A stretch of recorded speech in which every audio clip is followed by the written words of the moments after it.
Certa ocasião, Davi perguntou: resta ainda alguém da família de Saul a quem eu possa mostrar lealdade por causa da minha amizade com Jonatas?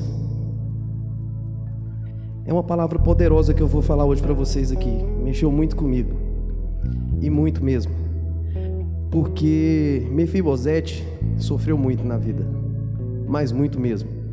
Faz lembrar Jó.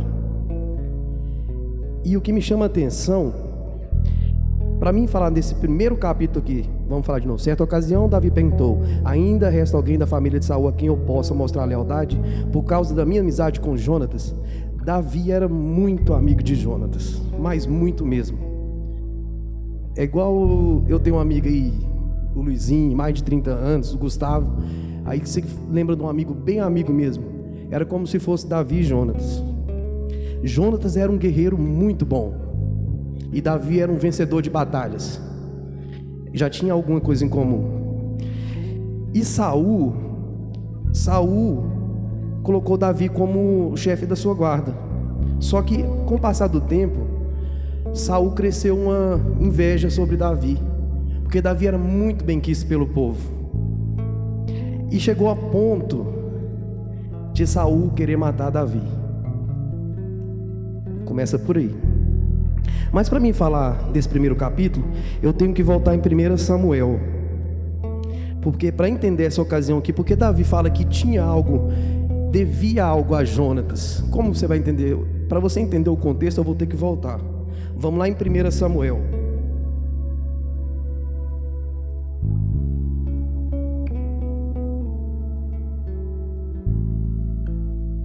Primeira Samuel 20, 14.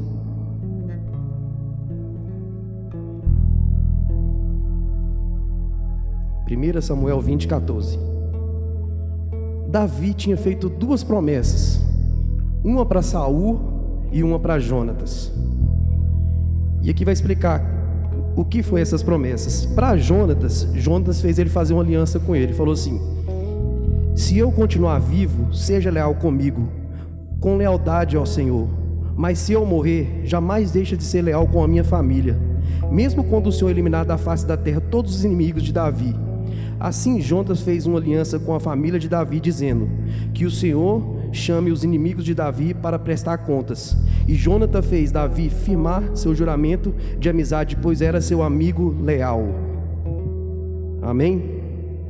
Em outras traduções fala assim: Jonatas fez jurar Davi outra vez porque o amava, mas o amava como a si mesmo. Ou seja, o amor de Davi era muito grande para Jonatas.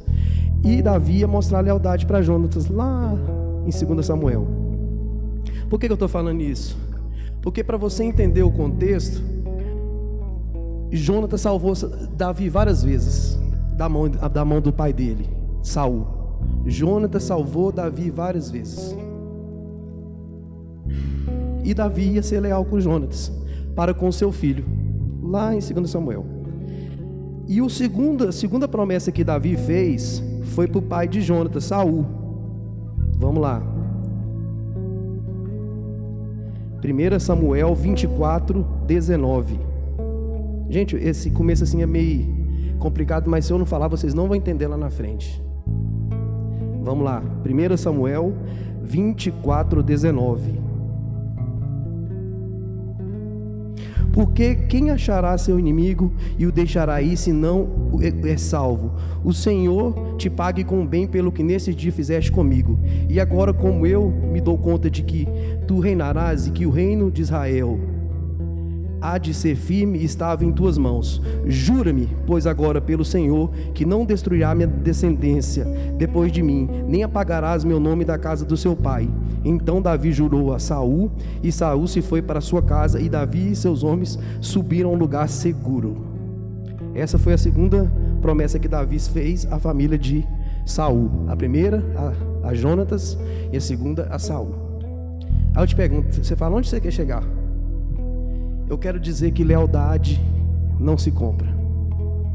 Lealdade se adquire, se conquista. E foi isso que Jonatas conseguiu de Davi. Lealdade até o fim.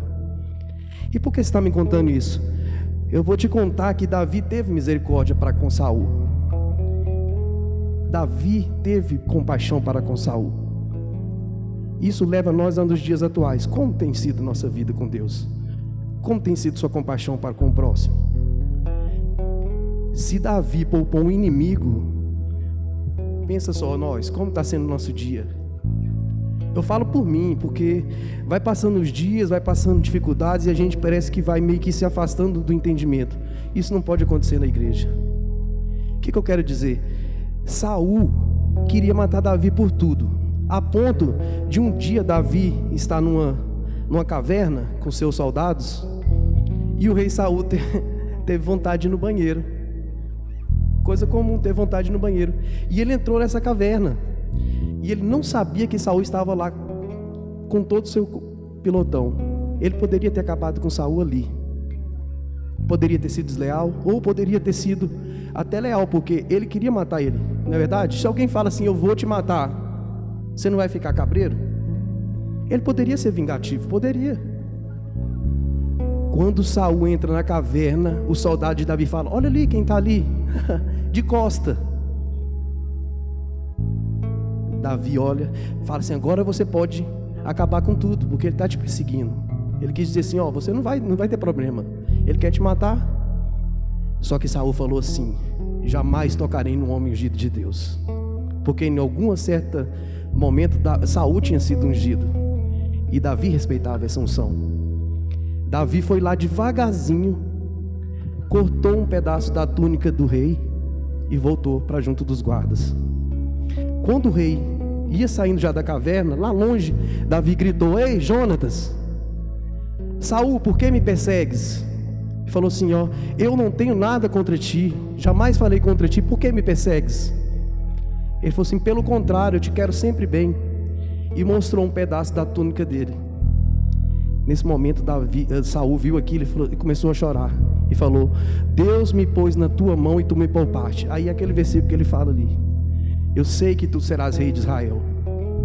Amém? Aqui começa a história. Agora vamos para o contexto de novo. Davi e Mefibosete. A história central é sobre Mefibosete, que eu quero falar hoje para a igreja. Então, vamos continuar aqui no 9 em diante, do 1 em diante. Estou no versículo 2. Então chamaram Ziba, um dos servos de Saul, para apresentar-se a Davi. E o rei lhe perguntou, você é Ziba? Ele, sou teu servo, respondeu ele. Perguntou Davi, resta alguém ainda da família de Saul a quem eu possa mostrar lealdade a Deus? Respondeu Ziba, ainda há um filho de Jonatas, aleijado dos pés. Onde está ele? Perguntou o rei. Ziba respondeu, na casa de Maqui, filho de Amiel, em Lodebar. Então o rei Davi mandou trazê-lo de Lodebar. Quando Mefibosete, filho de Jonatas e neto de Saul, compareceu diante de Davi, prostrou-se com o rosto na terra. Mefibosete? Perguntou Davi. Ele respondeu, sim, sou teu servo. Disse Davi, não tenha medo, pois é certo que eu tratarei com bondade por causa da minha amizade com Jonatas, seu pai. Vou devolver-lhe todas as terras que pertenciam a seu avô Saul, e você comerá sempre à minha mesa. Deus é poderoso? Eu te pergunto, seu Deus é poderoso? Amém? O que a gente vê nessa primeira parte? Que Davi lembrou da promessa que ele tinha feito a Jonatas. Jonatas já tinha morrido junto com seu pai na batalha e os tios de Mefibosete. Só restava Mefibosete, mais ninguém da linhagem. E ele estava em Lodebar, uma cidade distante, uma cidade esquecida. Mas Deus não esqueceu dele. Deus jamais te esquece. Deus conhece seus caminhos. Deus tem planos magníficos para a sua vida. Amém? Você tem que tomar posse disso, irmão. Você tem que entender que a palavra tem coisas boas, tem histórias maravilhosas, que chega nos dias atuais, remete à nossa vida, tudo que a gente passa. Não é verdade? E Mefibosete estava no esquecimento. Um menino aleijado. Aos 5 anos, quando seu pai morre na guerra junto com seus tios e o seu avô, que eles ficam sabendo que ele morreu, a empregada tentou correr, porque era tradição. Quando o rei tomava o poder, ele matava todo mundo, toda a linhagem, para não ter uma rebelião futura. E quando a empregada vai correr com Mefibosete, ela cai. E ele cai de uma altura e ele quebra as pernas e fica aleijado. E o que eu quero dizer? Ziba, lá na frente, Saul poupou toda a linhagem que sobrou de Saul. E Ziba era um dos seus servos, que se tornara servo também de Davi. E ele pergunta assim: eu quero cumprir minha promessa, eu quero honrar o que eu falei a Jonatas. E pergunta tem alguém ainda da família dele vivo? E Ziba era seu servo, e falou assim: sim, tem um aleijado. A primeira característica que ele deu para Davi, tem um aleijado aí, ó. O cara não tem as pernas, não consegue andar. Mas ele não sabia dos planos de Deus para a vida dele. Ele não tinha esse entendimento. Gente, lá na frente ainda vou falar muito dele, porque ele era uma pessoa traíra, como se diz nas línguas atuais. E vamos adiante. Então o rei convocou Ziba e disse: devolvi ao neto de Saul, seu senhor, tudo o que pertencia a ele e à família dele. Você, seus filhos e seus servos cultivarão a terra para ele. Você trará a colheita para que haja provisão na casa do neto do Senhor. Mas Mefibosete comerá sempre à minha mesa. Ziba tinha 15 filhos e 20 servos. Então Ziba disse ao rei: o teu servo fará tudo o que o rei, meu senhor, ordenou. Assim Mefibosete passou a comer à mesa do rei, como se fosse um dos seus filhos. Mefibosete tinha um filho ainda jovem chamado Mica, e todos os que moravam na casa de Ziba tornaram-se servos de Mefibosete. Então Mefibosete, que era aleijado dos pés, foi morar em Jerusalém, pois passou a comer sempre na mesa do rei. Amém? Glória a Deus. Esse é o nosso Deus. Esse é o Deus que você serve. Ele tira uma pessoa do esquecimento, uma pessoa que desde os 5 anos de idade sofre, que está lá numa cidade estranha. Ele tinha tudo para ele, era filho do rei. Ele era filho do rei. Ele tinha tudo para ter uma vida boa, não é verdade? Mas ele foi para o esquecimento. Mas em momento nenhum ele reclamou. Em momento algum cita que ele reclamou, ou de ser aleijado, ou da situação que se encontrava, ou na casa humilde que eu creio que ele morava. Ele só esperava no Senhor. Amém? Ele só esperava no Senhor. Isso me trouxe um pensamento que, como somos ingratos, não é verdade? Como somos ingratos com o que temos. Como somos ingratos com as pernas boas que temos. Como somos ingratos com as mãos boas que temos. Às vezes você tem um carro simples e se sente mal porque tem um carro simples. Às vezes você tem uma casa humilde e você se sente mal, enquanto tem uns que estão lá na sarjeta, precisando de Deus, precisando de um apoio. Mas tem pessoas que, mesmo estando assim nessa situação difícil, eles não esquecem de quem eles são filhos. Eles não esquecem de quem eles são herdeiros. Eles são filhos de um rei. A linhagem deles é linhagem real, que vem do trono de Deus. Quando a gente entende isso para nossas vidas, tudo muda. Não há mais dificuldade, não há murmúria. Eu sinto muito mesmo por quem não entendeu a graça de Deus. Eu sinto muito por quem não entendeu que você tem acesso a Deus. E mesmo estando no Velho Testamento, Mefibosete era uma pessoa segundo o coração de Deus, assim como Davi. E não acaba por aí. Não acaba por aqui. Vamos para 1 Samuel.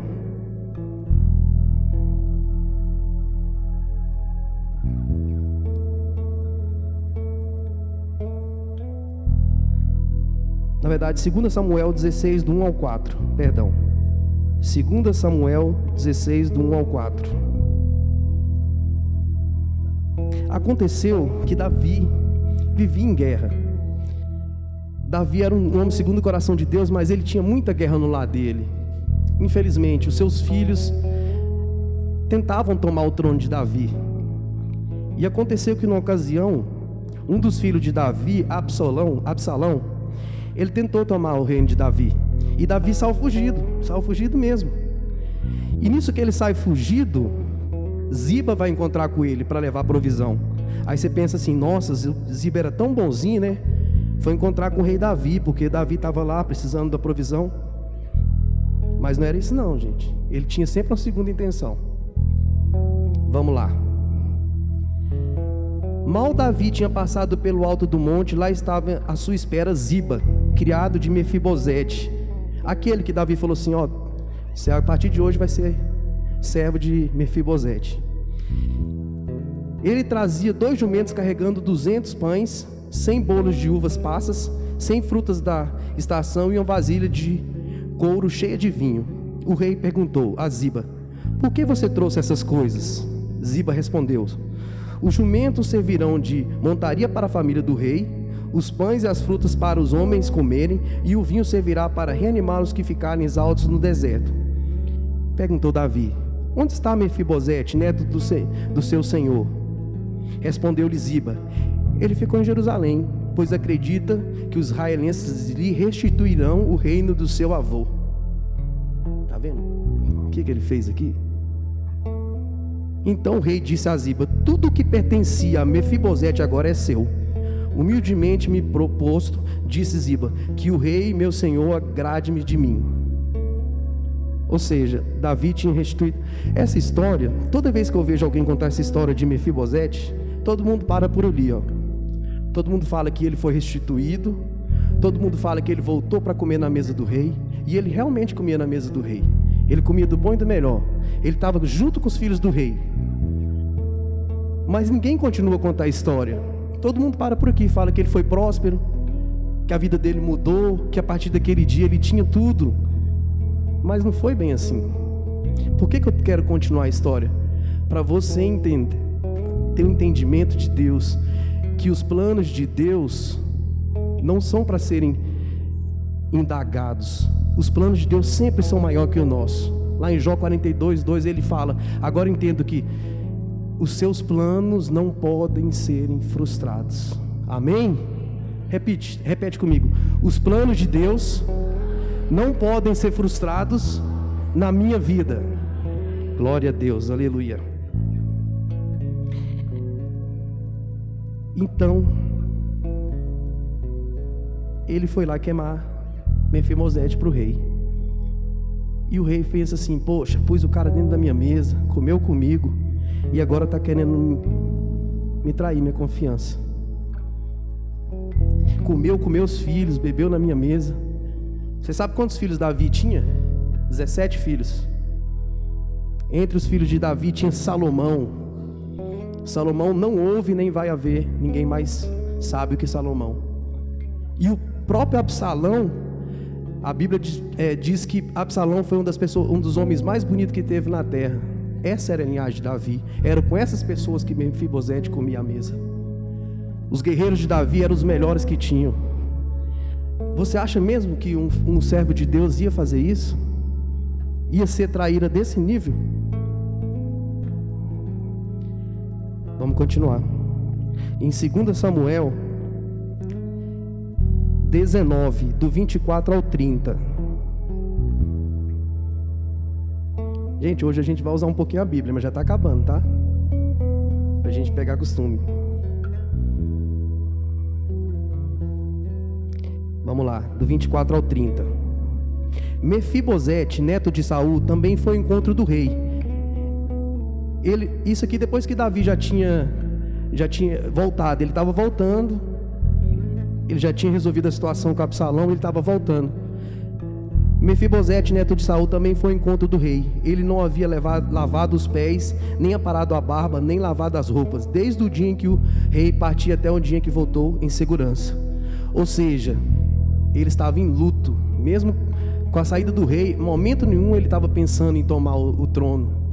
Ele não se lavou, era costume da época. Quando você estava solidário a alguém, igual a Edna falou que a irmã dela estava passando por enfermidade. Se fossem os costumes antigos, a Edna ia ficar sem tomar banho, a Edna ia ficar sem cortar o cabelo, sem lavar os pés e andar descalço, mostrando sua humildade, mostrando sua compaixão para com o próximo. E foi isso que Mefibosete fez.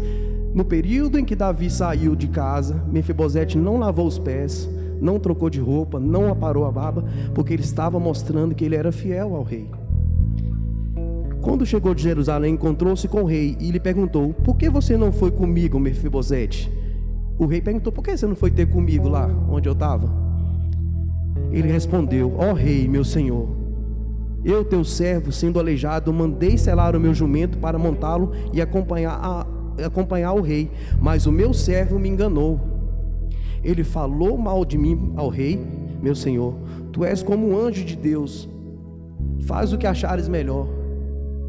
Todos os descendentes do meu avô nada mereciam do meu senhor rei, senão a morte. Entretanto, desde o teu servo deu ao seu servo um lugar entre os que comiam a tua mesa. Que direi eu? Pois se te pedir qualquer outro favor? Disse-lhe então o rei: você já disse o suficiente. Minha decisão é que você, Ziba, se dividam a propriedade. Ou seja, ele falou assim: ok, beleza, então você não foi ter comigo porque ele te traiu. Então vamos fazer o seguinte: vocês vão dividir as propriedades de Saul. E Ziba diz assim: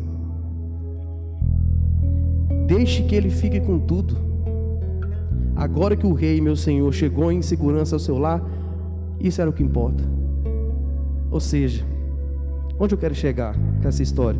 Eu poderia ter parado falando de tudo que ele conquistou, eu poderia ter falado ali, parado, mostrando que ele foi restituído tudo, mas eu não seria verdadeiro com os irmãos.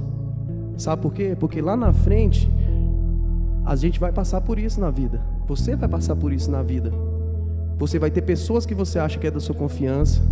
Você vai ter pessoas que vai estar na caminhada com você, que vão deixar você de lado, que vão mentir. Mas sabe que é uma coisa que ninguém compra, é o que eu falei antes: ninguém compra a lealdade, ninguém compra o seu sono, ninguém compra o que Deus preparou para você, ninguém toma, ninguém tira. Em momento algum Mefibosete pensava em propriedades. Sabe o que ele pensava? Meu Deus, eu estou morando na casa do rei. Meu Deus, eu estou comendo com o rei, com os filhos do rei.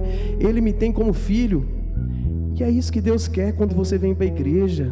Ele quer que você entenda: você não precisa de nada, você está comendo comigo à mesa, você me tem do seu lado. E Mefibosete entendeu isso. Para ele, o que importava era estar com o rei, junto da mesa do rei. E eu te pergunto hoje: você está na mesa do rei? Você está comendo na mesa do rei? E você tem sido grato por isso? Qual é a sua gratidão para com Deus? E se Deus tirasse tudo que você tem? Se Deus falasse: a partir de hoje tudo que é seu vai ser dividido, como seria a sua reação? Mas eu tenho posses. Mas eu tenho títulos. Eu tenho pós-doutorado. E se hoje fosse te tirado, como seria a sua vida com Deus? Até onde vai sua fidelidade para com Deus? Sua fidelidade resume em quê? Você já parou para pensar? Enquanto eu lia essa passagem, eu via tudo que Mefibosete passou, e eu vi o quanto que minha vida é boa, o quanto foi fácil chegar até aqui. Eu saí dos caminhos do Senhor, fiquei 16 anos, desandei, fiz o que eu queria, pus meu corpo para ser jogado às traças, e quando eu volto, eu como na mesa do rei, como se nada tivesse acontecido. Era isso que importava para Mefibosete. Ele ficou jogado no lugar que não tinha nada. A casa dele é uma tapera, ninguém sabe como era, a dificuldade que ele passou sendo aleijado, mas do nada ele está sentado na mesa do rei. E eu imagino que quando você senta na mesa do rei, todo mundo que está ao seu redor é igual. Não dá para ver quem é deficiente, não dá para ver quem tem mancha, quem tem um coração bom. Quem está na mesa do rei já tem tudo, tudo foi preparado, o banquete está pronto, você vai alimentar, você vai estar diante do rei. E a gente tem que entender, eu vou repetir pela última vez: como você chegou até aqui? O que importa é como você chegou até aqui e como tem sido sua caminhada. Ninguém precisa diminuir ninguém no reino. Ninguém precisa achar que é melhor que ninguém no reino. O seu papel é fundamental para Deus. Você tem um valor para Deus imensurável. Quando foi citado que Mefibosete era um aleijado, era para diminuir ele. Quantas vezes você tem se diminuído em alguma situação? Ah, mas ele é comum, ele não fala na frente, ele não canta no louvor, ele não prega. Quantas das vezes você tem se diminuído? Mas o que Deus preparou para você é se alimentar junto com Ele todos os dias. Davi falou: a partir de hoje, Mefibosete come comigo todos os dias. Amém? E eu creio que muitas das vezes ninguém entendia nada.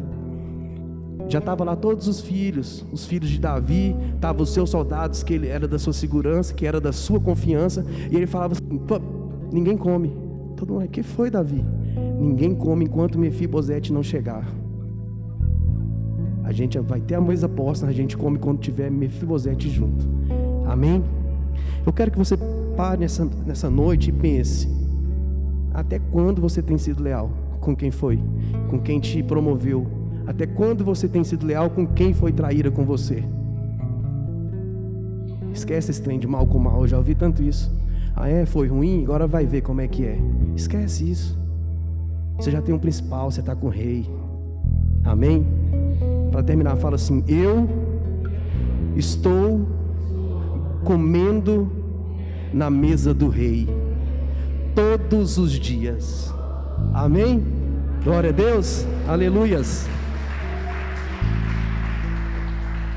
Assim, era uma mensagem curta, eu não vou falar mais porque não precisa. O que Deus tinha para falar era isso, que Ele tocou meu coração. E eu quero dizer para vocês que haja o que houver, aconteça o que acontecer, não negocie isso. Não negocie a sua caminhada com Deus. Amém?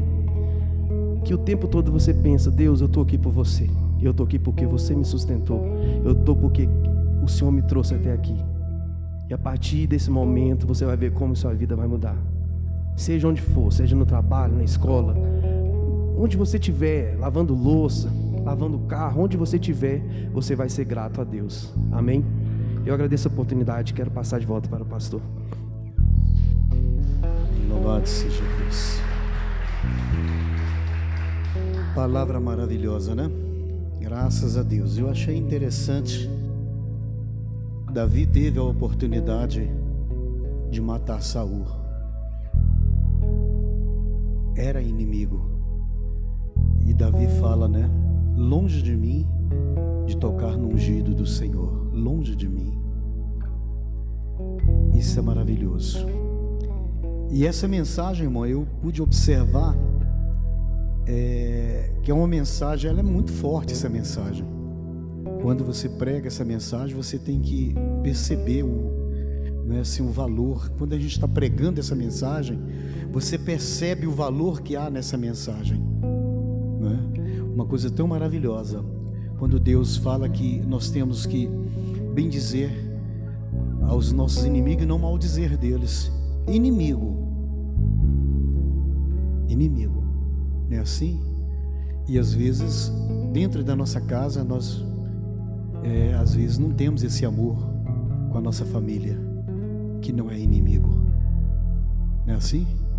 Às vezes acontece muito isso, dentro de nossa família mesmo, nós não temos essa união, não pensamos dessa maneira, não é?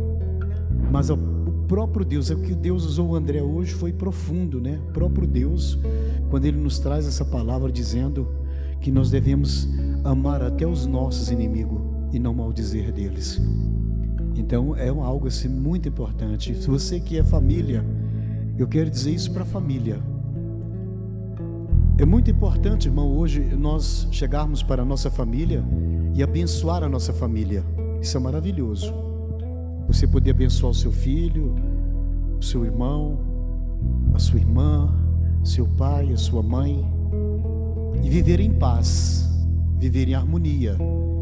Essa mensagem é isso, que nós possamos unir as famílias, nós devemos nos unir. Família, porque a igreja é família.